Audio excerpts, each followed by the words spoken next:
Hello, ladies and gentlemen. My name is Jason Webster. I'm lead commercial agronomist for Precision Planting, and I also manage and direct the PTI farm in Pontiac, Illinois. Congratulations, you've made it to the final session of Winter Conference 2025. Have you all had a great day today or what? Yes, all right. Thank you so much for coming. It's been a pleasure having you here today. It's not done yet. We've got one more session. During this session, we're going to talk about results. We're going to talk about agronomy. We're going to talk about data from the PTI farm, the Precision Technology Institute in Pontiac, Illinois. For those of you who aren't familiar with our farm, it's a 400-acre farm in Pontiac, Illinois. And at this farm, we conduct about 160 agronomy trials every single year. And when the summer months occur, when the calendar flips to June, July, August, and September, we invite farmers from all over the country and all over the world to come to the PTI farm to have a conversation about agronomy. We have farmers coming to the farm talking about challenges that they have on their farms. And we show technology, we show products that can help solve some of those challenges. We talk about this every single day. Ever since we built the PTI farm, the vision was that we're going to challenge the status quo. Many of you folks have heard me talk about this before, but it's real. This is what we do. We ask questions. We're actively questioning and attempting to change the current way things are done on the farm today. And then to stay fresh and unique, we're always proposing new ideas. Proposing new ideas that could lead to improvement, even if it means going against established norms or practices that y'all are used to doing. And what if they work? What if we're successful? What if we find things that increase yield or increase profits or increase efficiency? Then what do we do? Then it's time to propose change, and change is usually inevitable, but I want to change for the right reasons. But at least we would have the confirmation and validation that some of these new things are working. You know, at Precision Planting, we believe in better. That's what the PTI farm is all about. And, you know, talking about being better, as we think about the 2025 growing season coming up here real quickly, ladies and gentlemen, we're going to have to be better. With the current economic outlook that we're facing right now, we're going to have to farm smarter. This is data from the University of Illinois. This is 24 years of data that the University of Illinois just put out through Farm Doc Daily, saying that the average farmer, the average central Illinois farmer, in a 50% corn soybean rotation, paying average cash rent. You look at the blue dashed dotted line in the middle of the screen. It says a farmer's been making $103 an acre net over the last 24 years. Obviously, some years are more, obviously, some years are less. But it makes it look tough for this coming year, so we're going to have to farm smarter. We've got commodity prices that are lower than what we want, and we've got costs, we've got expenses that are way too high. It's just out of whack. As a result, we have to deal with this. And so I want you to look at that $103 number in there at the University of Illinois. Says that the average farmer's been bringing in over the last 24 years. Whether you believe it or not, I want you to look at that $103 number. Today we're going to talk about profit. What can we do on the farm to farm smarter to increase that number? Okay? Today I was asked to talk about how we be better with soybeans. And I don't like soybeans. I didn't want to talk about soybeans here today. I think the only reason we ought to be growing soybeans is to make it easier to grow high-yield corn the year after we grow soybeans. I'm a little perplexed with soybeans. And why do I say this? This is historical yield data from the PTI farm, us growing high-yield corn. And you know, I'm just like you. You farmers, when you buy a piece of property or you pick up a new farm, you got to farm it for a year or two to figure out what's wrong with it, to fix it to get higher yield and higher profits. That's what we've been doing at the PTI farm, and trust me, we've run into our challenges: soil pH, compaction, drainage, the lack of water management as a whole. But we started the farm in 18. We were growing 272 bushel corn. Do you know this past year in 2024, we grew 434.9 bushel corn. Ladies and gentlemen, when you grow 434.9 bushel corn, it makes you smile. It makes you want to do more of it. You know another number I really like if you look at the low number to the high number in corn, high yield, it's a 60% improvement. I really like that number. But here's my problem, and this is why I'm more of a corn guy than a soybean guy. Here's my historic yields in soybeans at the PTI farm. In 2018, our first year, we were growing 83 bushel beans, and some folks would say, well, Jason, that's not a bad yield for soybeans. And yeah, I guess. But look at the improvement from the 83. In 2021, we grew 110.4 bushel beans, and that's the highest I've been able to get. We've been struggling with it ever since. And if you look at the low yield to high yield, that's a 32% improvement. You remember what my corn number was? It was 60. So here's the way my brain works. I'm a pretty simplistic guy. If I'm getting a 60% yield improvement in corn, I ought to be getting it in soybeans too. And if I was getting a 60% yield improvement in soybeans, I should be growing 133 bushel soybeans to the acre. And I'm not. Are any of you folks growing 133 bushel soybeans? I'm even more challenged by this. Now, what is the world record for soybean yield?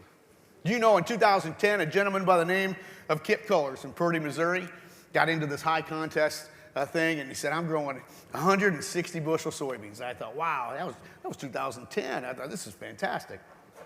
His record then got beat by Randy Dowdy, a farmer from Georgia. Broke it twice. He grew 171 and 190 bushel beans in 16 and 19. And then the most recent winner is a gentleman by the name of Alex Harrell. Grew 206 bushel in 23, and then he broke the record again this past year in 2024 at 218 bushel soybeans. Ladies and gentlemen, that's a pretty good corn yield for some.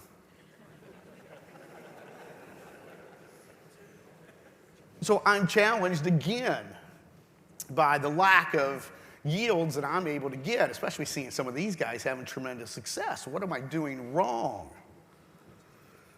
Now, you guys are growing soybeans on your home farm. How do you measure success? How do you know whether you did a good job?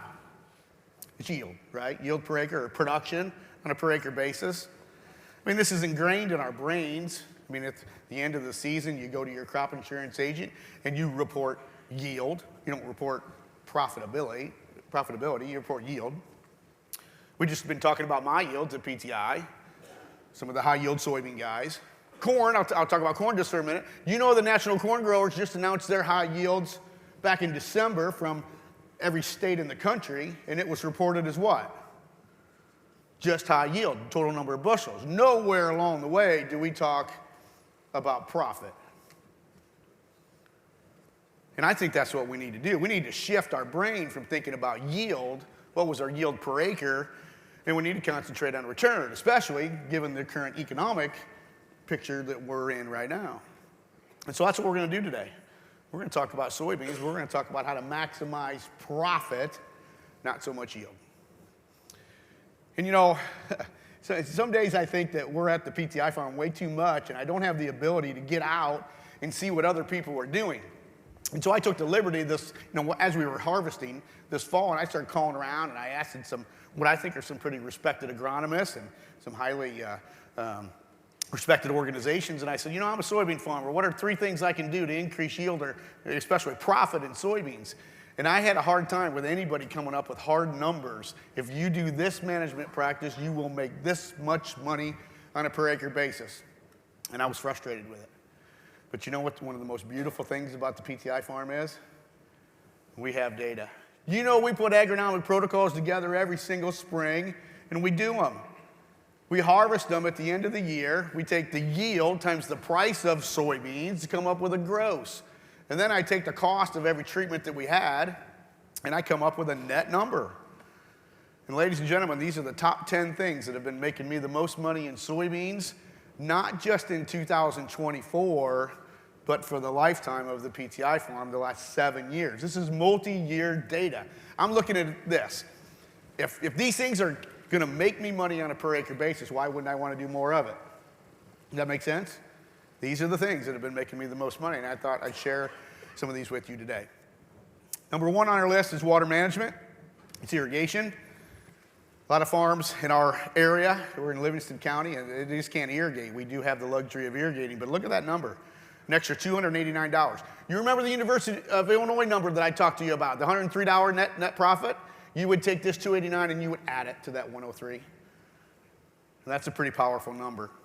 We've been irrigating soybeans from 2019 to 2024. The first 4 years we started irrigating, it was just an instant 23 to 25 bushel yield response on soybeans. It was very repeatable, very consistent. We fell down a bit in 2023, but we had some late season rains, and when you get that, your irrigation response falls a bit. But this past year in 2024, we couldn't buy a rain at the PTI farm. And the most frustrating thing was, everybody around us was getting it. I could see it, almost touch it. But we never got it at the farm, and we drained every single pond, the reservoir that we had at the farm. Ended up with a 30 bushel yield response, though, on the soybeans where we did irrigate. Taking the variability out of farming, controlling water.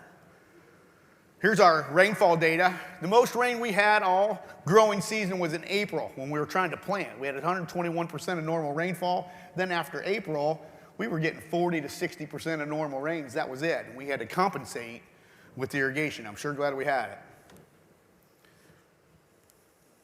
How do we do it? Well, we ran into some drainage issues when we acquired the farm, and I said, you know what, we're going to put field tile in, but we're going to use this drainage tile when we have saturated soils to remove excess water, but I'm not going to give it away. I'm not going to outlet it into a creek or to a river. I'm going to park it in a man-made reservoir that we built at the PTI farm. We just park the excess rainwater. That water you see in that reservoir right there, that's rainwater. And I just leave it in there until June or July when we turn hot and dry, and then we pump this rainwater out through drip tape to irrigate and fertigate. Nutrition's part of the deal here, but this is what we do to our soybeans. Now this drip tape, this is netted from drip tape, it's laying on top of the ground right now, so you can see it, but we would prefer to have it 14 inches deep to act like an IV to feed that crop. One point of interest, this is a picture or video, I guess, I took of the reservoir before the snow started flying. We had an ongoing drought. We couldn't get rain during the growing season. The drought continued through the fall. It's continuing right now, and this reservoir that I have is empty. You can see the white standpipe at the bottom. That's where we bring the water out of the pond to our lift station to irrigate. We're out of water.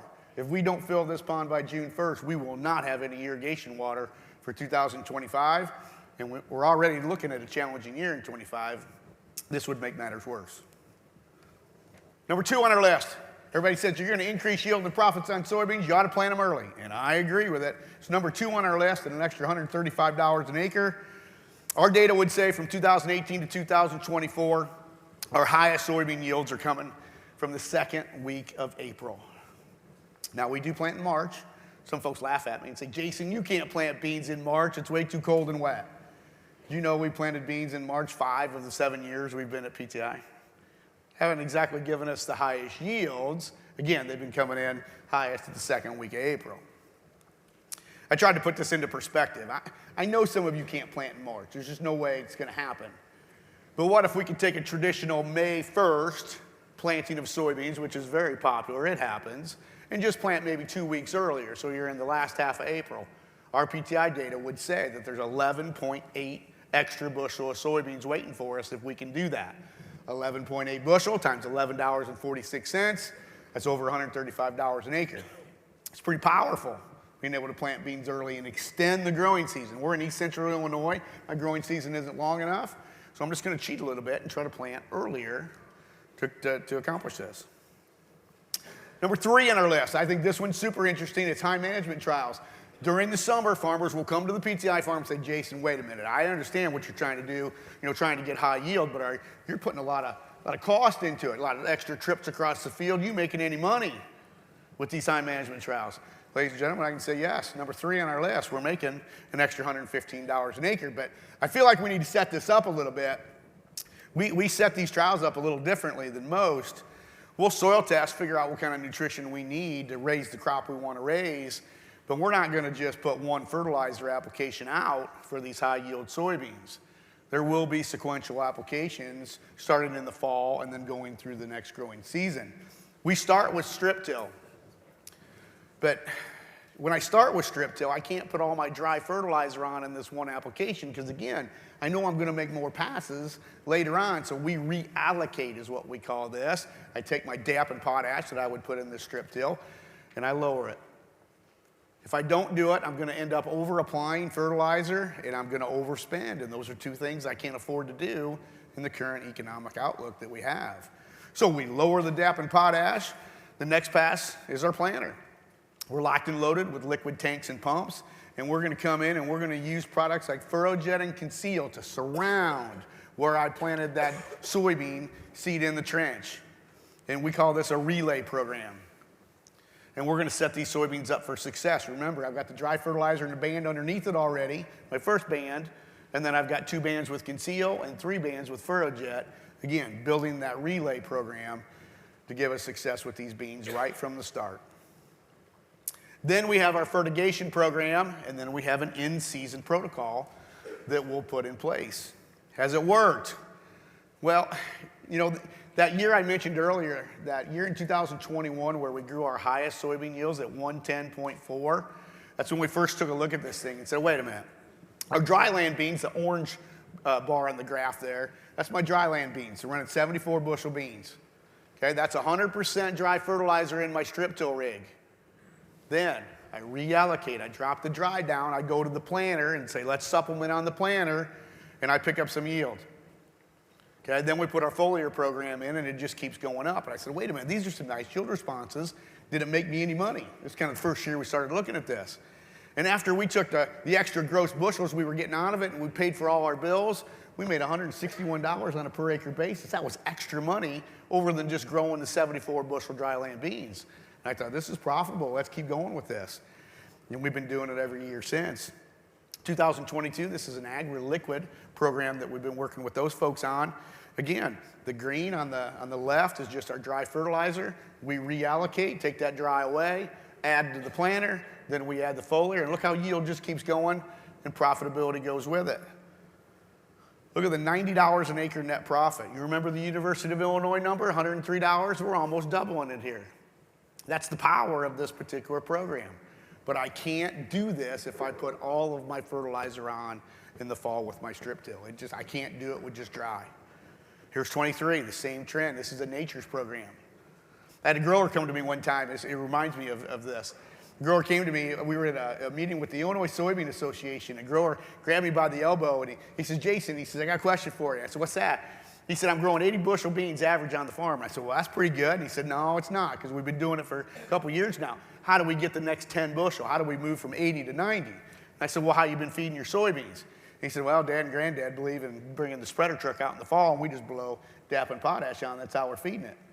And I said, well, that's how I was doing it with the strip till in a band. But then when we reallocated, added nutrients on the planter, then came in with the in-season program, look how the yield continues to go up. I'm picking 10 bushel up on the planter. When I add the in-season program, it even goes to 16 bushel per acre with $116 net profits. It's just been continuing to work like this.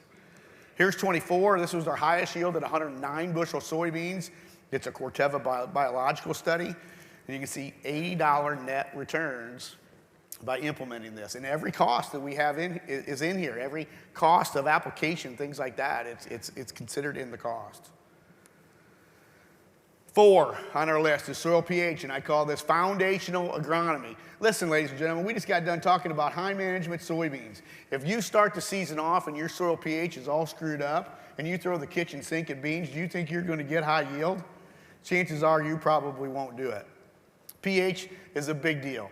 For us, we're in East Central Illinois and we battle acidic soils. I know many of you, though, in different parts of the country, you may battle high pH, but we have acidic soils and we have to apply ag lime to correct it. When we acquired the PTI farm, the piece right along the interstate, if you guys are familiar with our farm, we soil tested it and we found average pH levels of 5.0. I've never seen anything like this on good black Livingston County soil, 5.0 pH soils. That was the bad news. You know what the good news was? Hey, what if you put soybeans in that 5.0 soil? What's going to happen to yield? We tested it. We quickly realized that we lost 11.2 bushel beans real quick if we didn't get that soil pH adjusted. Corn, on the other hand, we didn't lose much yield, but we did have a problem with some of our soil residual herbicides that had an issue with some of that pH. But this is foundational. You've got to get this fixed first if you have this problem.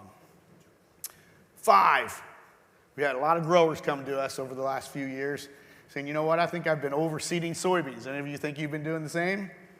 Yeah, with the price of seed, it's just ridiculous, and we can't afford to plant too many seeds per acre. The cost just eats us up. Comes up number 5 on our list. We've been testing seeding rates. This is 30-inch row soybeans. We've been testing seeding rates from 50,000 all the way up to 200,000. And you see some red numbers on the screen. Every seeding rate's got a loss per acre. I don't have one seeding rate. There's just one every single year. This is how we evaluate it. We look at these seeding rates and find out which one has cost me the least amount of money in our testing program. And in 30-inch rows, 100,000 has been that economic optimum seeding rate. We shift to 15 or 20-inch rows, and it just moves just a touch higher to 125,000.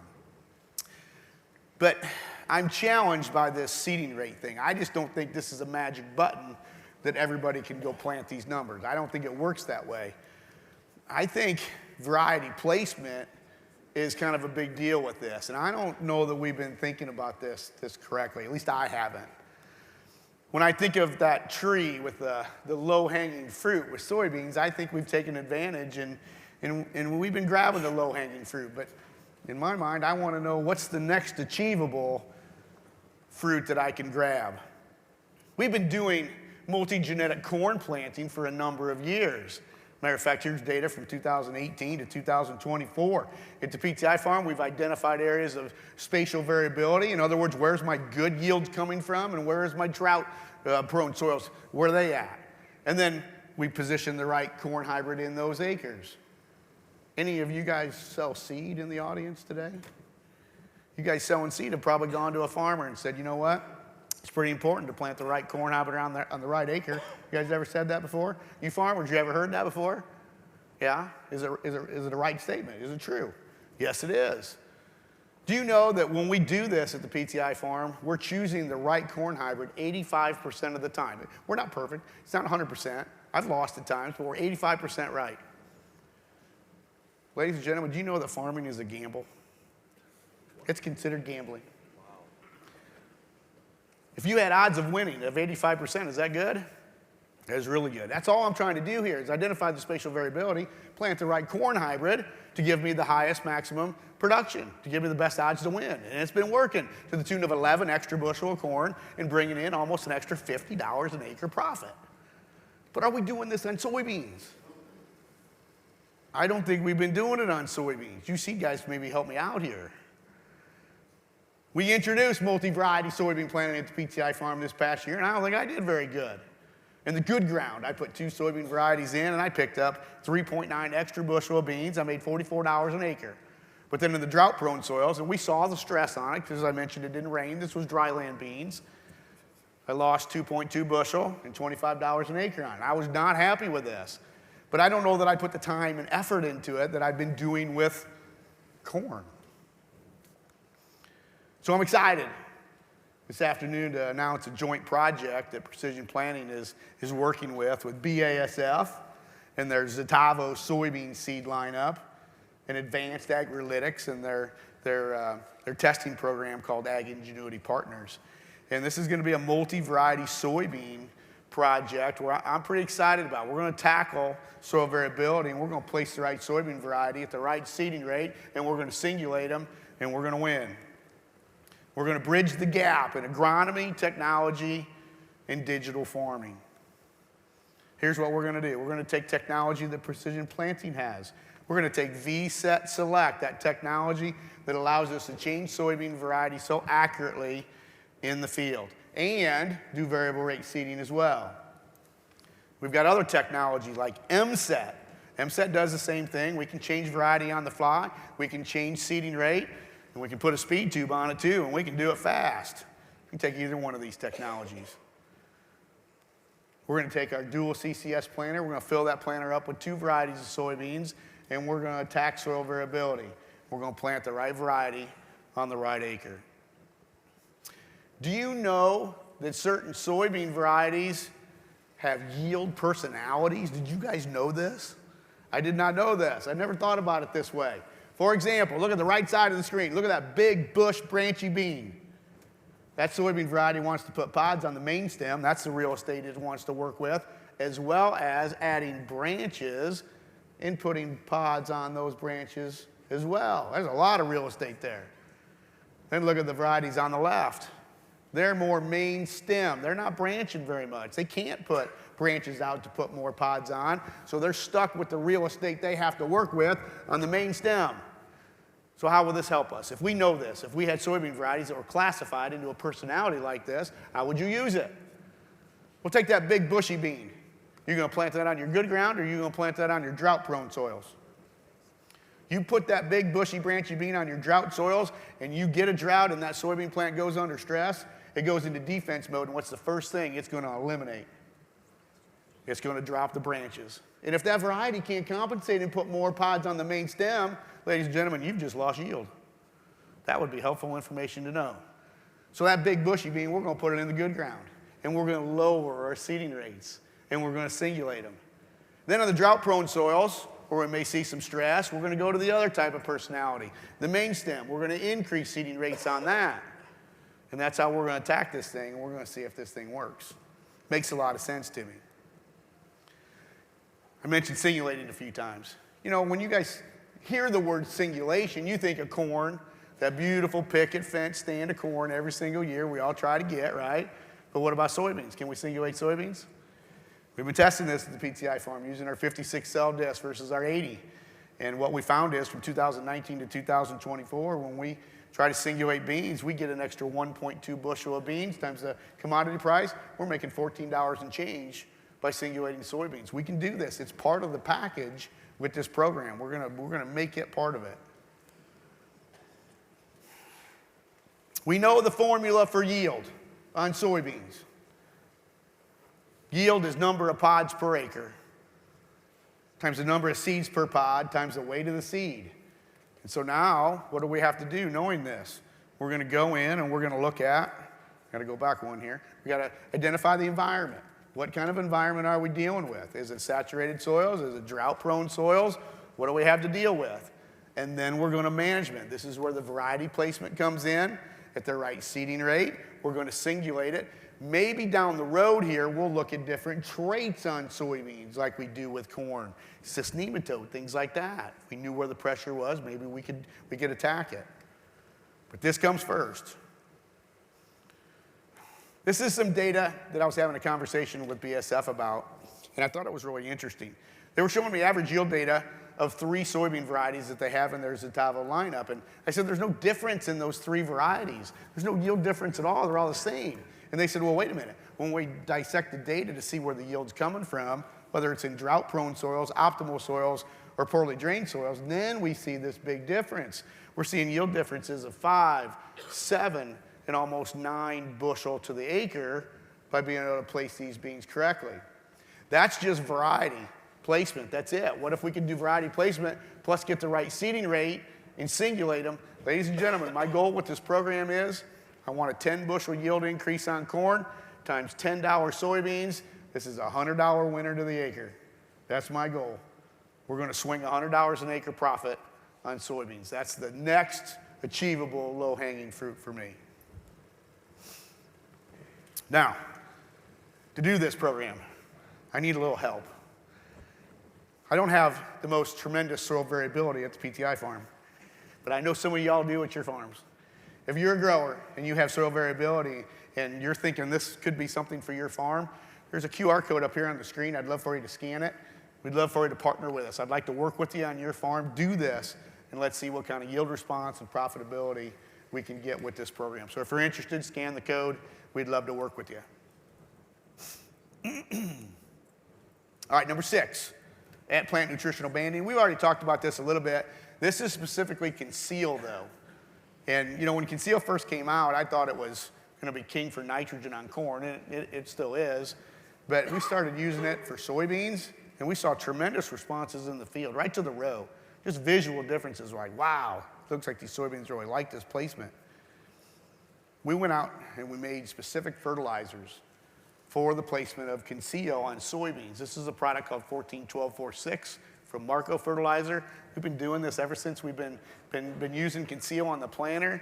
15-gallon of this product is making us $47 an acre. It's consistent, it's super repeatable, and we're gonna continue doing it in our high yield soybean production every single year until it fails us. But you find a product and put it through 𝗬𝗀, the soybeans just love it. Number 7, residue management. I'm not gonna get into a lot of this because you've already heard about it today. It's residue managers on the planter, and I'm concerned about this one because there's all kinds of people that have soybean planters without residue managers on them because they're narrow row. We put residue managers on our soybean planters. Now we're a lot of 30-inch row because we're strip till, but the Reveal residue manager system has worked really well for us. It's hanging from the toolbar, not on the planter row unit, so it can be independent. Each of them can be independent. That gauge wheel rides right on the strip, flattens it a bit, we wipe the residue away, and that row unit is just gliding like it's on ice. It works really well in our strip till. Here's a couple pictures. There's a Case International planter with that Reveal hanging on the toolbar, not on the row unit, and there's a John Deere.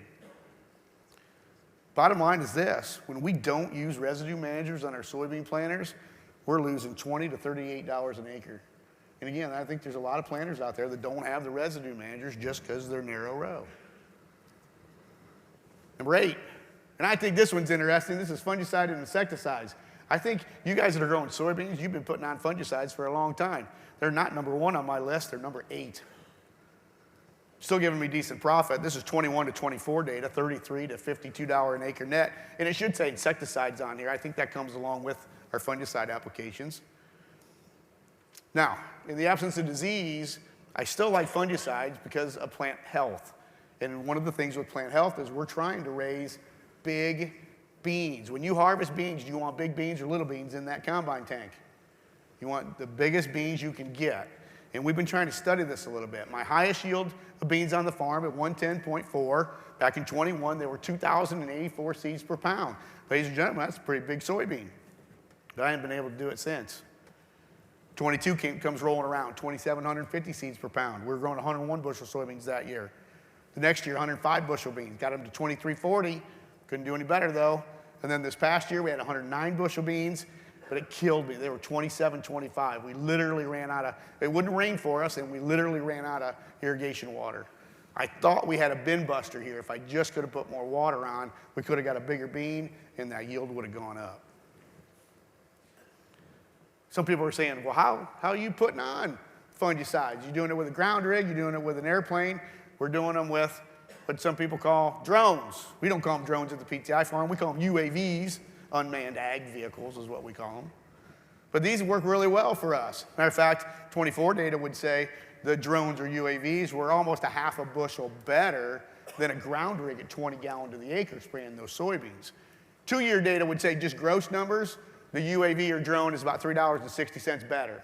So moral of the story is, I think with those blades, those props turning, moving the air, pushing down, it makes that soybean canopy just dance, opens it up, lets the fungicides get down deep so they can work up to offer protection to the plant.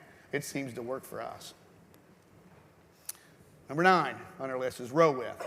A lot of folks say, Jason, you're strip till, so you're 30-inch rows. Is it costing you anything in yield? Our data would say, yes, it is. Narrow rows, 15s and 20s are about 3 bushel better, times the commodity price of beans. It's costing me $32.43. However, if I plant soybeans early, I don't know that there's much of a difference in the row width, but later planting certainly can be. It's one of the things we want to address with our strip till is get away from 30s and go narrower if we can. 10, finally, we made it to number 10, and it's getting rid of broadcast fertilizer, and I'm banding. Here's my fertilizer rig. That's my strip till rig, right? Here's a 𝗂𝗃 Gladiator with a Montag dry delivery system behind it. As we're strip tilling, we can band fertilizer, and as we do this, farmers will come to me, say, Jason, you're banding fertilizer here. Do you think you could use less fertilizer because you're banding and being more concentrated in those applications? And it's a great question. It's part of a 10-year program we're working on at the PTI farm, and do you know what? We can use less fertilizer.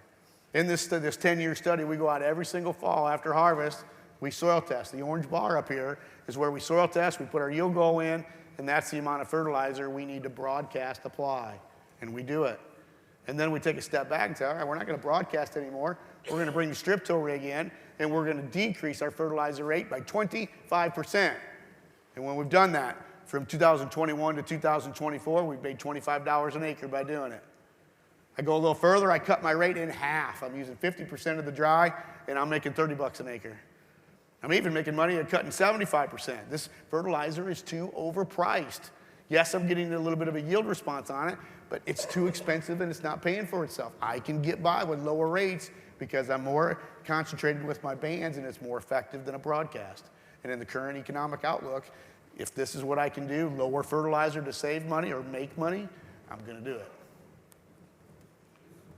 There you have it. There's the top 10. These are the top 10 things that have been making us the most money at the PTI farm. And if they've been making me money, I want to continue to do them. It just makes sense. I know we talked a lot about yield numbers, and I mentioned to you I'm disappointed with my yields. But some of the profits that we talked about, they were pretty good. I think we need to concentrate on that. I think you need to know what they are on your farm. All right, let's change gears. Let's stop talking about soybeans and let's talk technology. This past year we held a series of events at the PTI farm and we called it Agronomy and Autonomy. And this is where we brought in farmers to talk about autonomous tillage, what it is, what's going to be available in the marketplace, and what could it do potentially for your farm. We had the opportunity to bring in PTx Trimble's product called OutRun. This is autonomous grain cart technology. And I've never done this before, and this was a lot of fun, looking at this technology and trying to evaluate it and see where this is going to be in the future. And I said, I've never done this before. I got to practice a little bit. For those of you that have been to the PTI farm, you know we have a sandbox area. So when you come in June, July, and August, our sandbox area, we got it loaded with planters and sprayers. And you can go out and spray and you can go out and plant. And I said, well, let's park those planters and sprayers. Let's get the combine out. Let's get our John Deere tractor and our 𝗍𝗄𝗃 grain cart out here. And let's just practice a little bit. If I can get my video going, there we go. We said, let's just practice. Now, I know I'm not harvesting corn here. I'm just kind of simulating that we are. But I said, let's figure out how to install this autonomous grain cart system, and let's go try it. And I'll tell you, we showed farmers this all summer long with these events, and it worked flawlessly while we were practicing out in the sandbox. Look at that tractor. There's nobody driving that tractor. But you got to get a little grip on this when this happens. When you see a tractor going across the field with nobody in it, it kind of makes you concerned. But I'll tell you, obviously we're not combining corn here, but we did this and we thought, okay, I feel good about this. Come harvest time, let's go and let's attack this thing. So, ladies and gentlemen, I want to take you to one of our Inside PTI videos. This Inside PTI video is an agronomic video of us harvesting corn at the PTI farm. This video is going to be released next week to the public. We wanted to get your eyes on it here today. And I want to take you out to the PTI farm. We're going to harvest corn, and we're going to bring our autonomous grain cart powered by OutRun, and I'm going to show you what it was like harvesting with OutRun. Enjoy. Hi folks, Jason Webster here, lead commercial agronomist with Precision Planting. Hey, we are harvesting corn at the PTI farm, and I wanted to shut things down for a moment and show you some of the neat technology we're working with today. Behind me, you will see my ideal 8T combine, and you also see my John Deere 8R340 with a Brent 1,000 bushel auger cart on that tractor. And what we are doing today is utilizing autonomous grain cart technology to harvest corn out here in this field. Yeah, autonomous technology on the tractor and grain cart and the combine. This is just awesome technology. We've never had a chance to use this type of technology in the past, and this is a PTx Trimble product called OutRun. And so we've teamed up with PTx Trimble. We've got the OutRun product here equipped on the combine, the tractor, and auger cart, and I want to show you how this thing works. But here's what happens. I'm in the combining corn, and it's, we got some high yield corn coming through the combine, and at some moment in time, there's an alarm that goes off in the cab of the combine. It says, Jason, your grain tank is getting full of corn. You need to unload. I can then press a button in the cab of that combine, and this tractor and auger cart will start moving towards the combine to catch the combine to unload corn on the go. Now, all the while this is happening, the tractor and the auger cart moving towards the combine and then catching the grain on the go, there's nobody driving that tractor. That's where the autonomous technology comes in. We've got this tractor and auger cart set up. What will automatically set a path, drive to the combine, and position that auger cart right to the auger of the combine, right dead in the center of that auger cart. So as a combine operator, I can press the button and unload the full tank of corn on the combine into the cart. Then I can reposition the auger cart to wherever I want it to go. I can restage it and just do the whole process all over again. But I'm looking at this and saying, wow, this is some tremendous technology. I don't have anybody in the cab of that tractor. I'm not paying somebody today to be in the cab. I'm thinking about that on an economic basis. I also think that today, as we harvest this field, do you have enough help? Do you have enough good labor to be in that tractor to run that thing and do a good job? And so we're putting this in place today. We're studying the technology, number one, to see if it works. And then number two, we'll see what kind of a fit it might be for a farmer's operation. And so I wanted to show it to you today. Let's go take a look at it. Let's start with the tractor and the auger cart, okay? Both of these pieces of equipment have the OutRun technology equipped with it, but let's start with the tractor and auger cart and see what it looks like. All right, now, on top of the tractor, we've got a lot of the brains of the OutRun product. And we'll climb up here and we'll show you what that looks like here in a minute. But basically, everything is on top of the roof of the tractor. There's really only one small box inside the cab for the OutRun product, but everything basically is up on top. And then we've got one button on the side. We actually got another one on the other side that you press to activate the system to make it live to be able to catch the combine on the fly. But let's go up to the top of the tractor and look at the cab, and I'll show you some of the equipment that OutRun has on the tractor. All right, so here we are up in the cab. We've got a whole computer box up here with GPS antennas used to communicate with the combine. We've got our auger cart in the back, and actually the auger cart doesn't have any equipment or technology on it. It's all driven here on the tractor and the combine. But this is what the install would look like. We've got this computer box and GPS antennas up here on the top of the cab of the tractor. All right, as we climb up in the cab of the tractor, the only thing in the cab of the tractor is this small OutRun box here on the right side of the seat. That's what's going to engage the system and also has an emergency stop if we need it.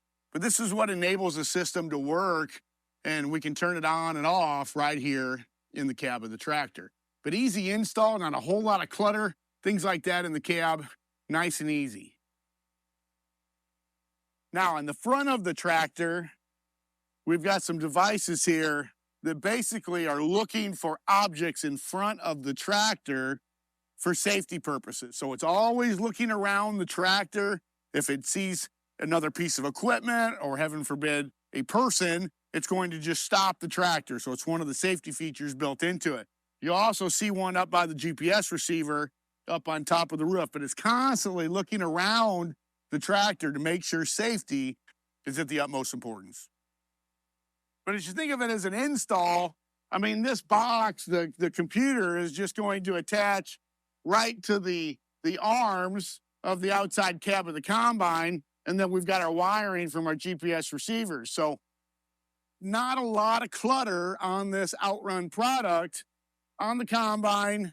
Yes, on top of the tractor, we've got quite a bit, but everything else, just not a lot of clutter, and some people wouldn't even know that it's probably on this combine if they would look at it.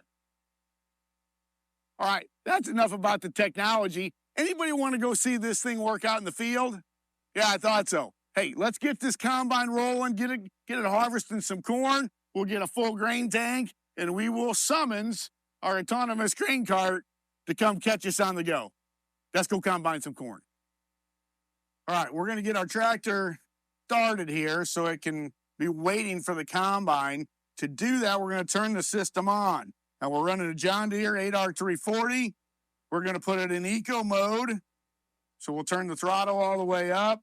The tractor is in park, which is kind of weird because this tractor is going to move and catch us on the go while it's in park. It's kind of a strange thing to me, but that's how the system works. We're going to put F1 at 10 mile an hour, F2 at 31 mile an hour, and then we're able to engage our system. Okay, we made our turn. The auger cart's waiting for me. I put the auger out. We go to the app. We select ready to fill and watch what that tractor does. She's going to start to turn around and she's going to come catch me on the fly.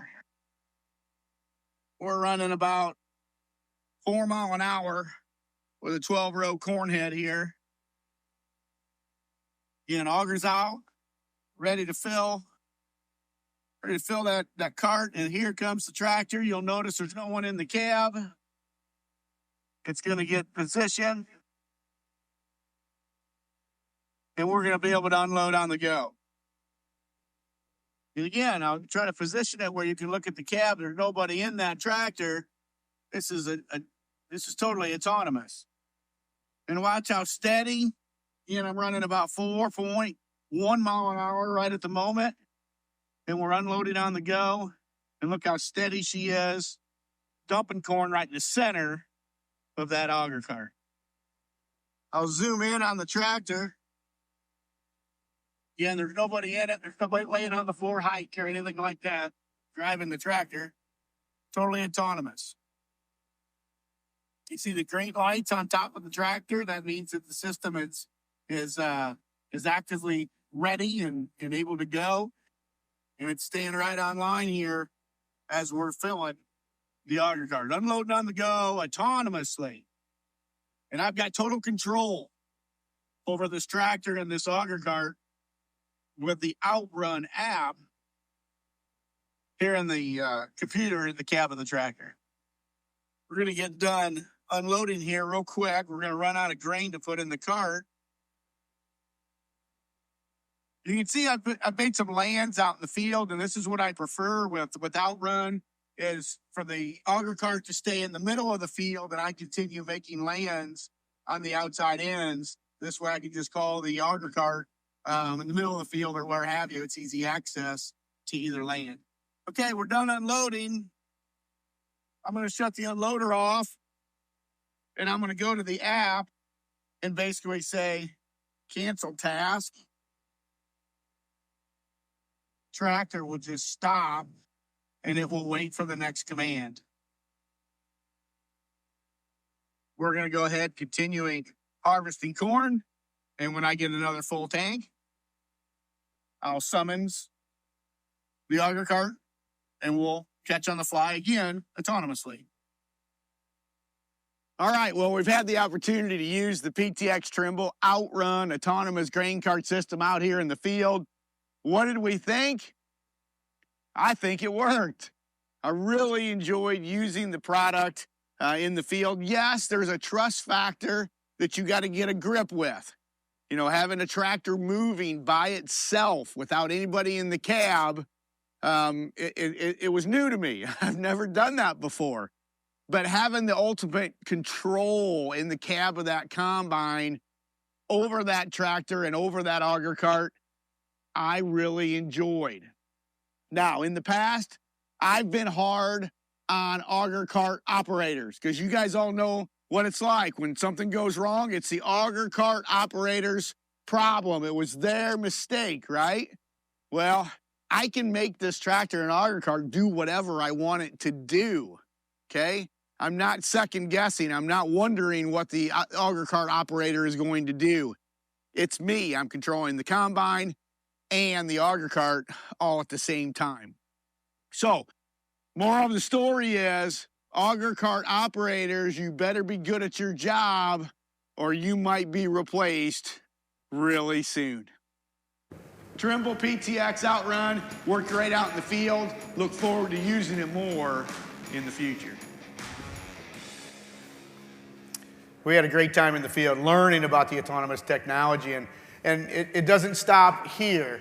When you folks come to the PTI farm this coming summer, which I hope y'all do, we're going to show you the next step in autonomous technology, and it's going to be tillage. So we'll still talk about the grain cart technology, but the obvious next step is autonomous tillage. Here you see a high-speed tillage tool out in the field, all set up with the autonomous tillage technology. So we're going to talk about this coming summer, and it's going to be going to be really exciting. I hope you guys can come out and take a look at it.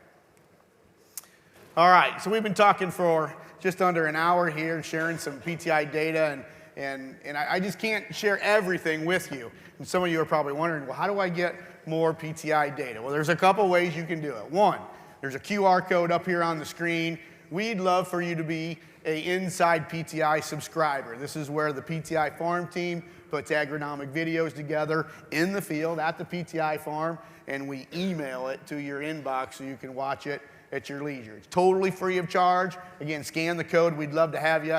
Currently, we have thousands and thousands of Inside PTI subscribers, and we'd love to have you on board. Secondly, next week, we're going to release our agronomic data, everything we worked on in 2024. Since you're here at Winter Conference, you obviously registered. We're going to send you the PTI farm data by email next week. It'll automatically come to your email box, okay? The Pontiac farm, we just released 274 pages of agronomy results, 144 actual trials, 96 which are corn, 48 are soybeans. There's a lot of data there.